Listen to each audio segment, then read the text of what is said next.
In Ingmar Bergman's 1968 film Hour of the Wolf, a painter named Johann slowly descends into a state of madness on a secluded island.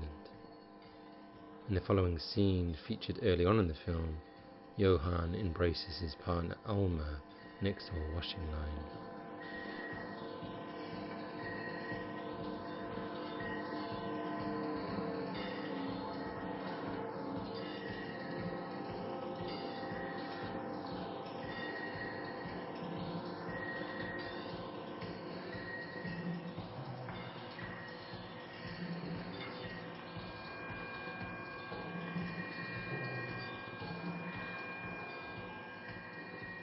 On the face of it, this seems like a fairly conventional scene between two lovers, albeit one tinged with a hint of repressed emotion. And yet, whilst watching it, I can't help but be compelled by the strange visual effect created by the washing line, and in particular the ways in which the clothes pinned to it, blowing in the wind, intermittently conceal then reveal the face of Johann on screen. Paying attention to this, I watch it again.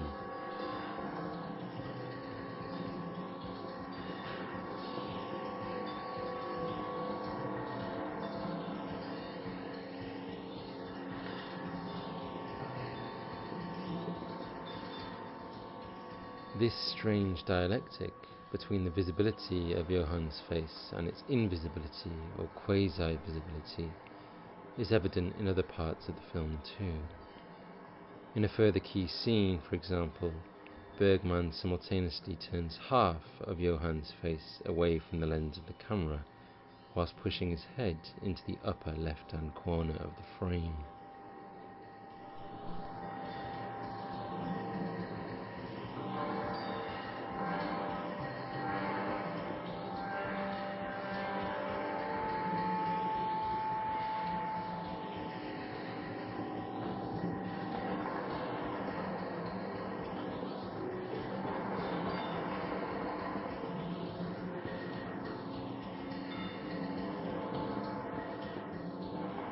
In a compelling book, Pascal Benitzer talks about this style of composition, calling it deframing. The art of deframing, he states, involves the radical off-centeredness of a point of view, one that mutilates the body and expels it beyond the frame. Bergman's innovative framing techniques also stand in stark contrast to those that are used throughout classical Hollywood cinema. In the classical Hollywood film, for example, the face of the actor is generally positioned in the central vertical third of the screen at a 3/4 degree angle. This means that their face is imbued with a high degree of visibility, which, it seems to me, is precisely the quality that Johann does not display in Hour of the Wolf. To illustrate this point, I watched the scene again, this time alongside one from the classical Hollywood film Casablanca.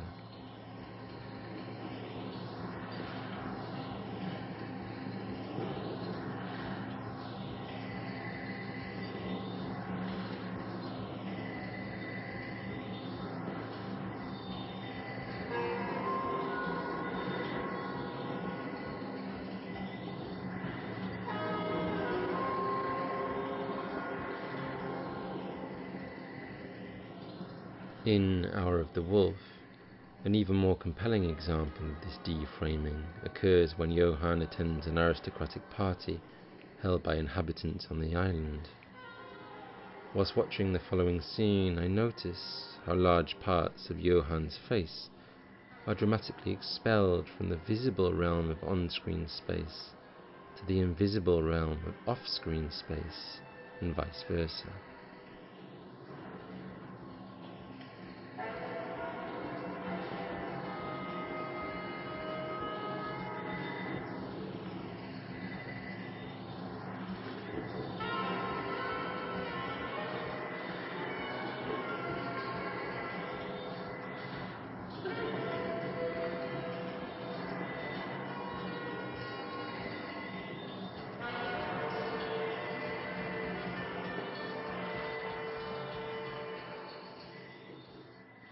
In my initial viewings of the film, I found myself identifying the stylistic techniques that plunge Johann's face into a state of intermittent invisibility.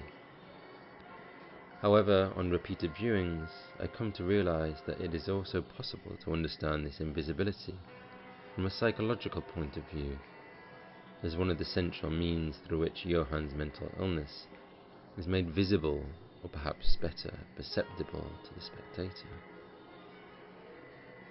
It is undoubtedly for this reason that Jean-Louis Comolli has suggested that Hour of the Wolf revolves around a paradoxical aesthetics of concealment that allows something to be seen.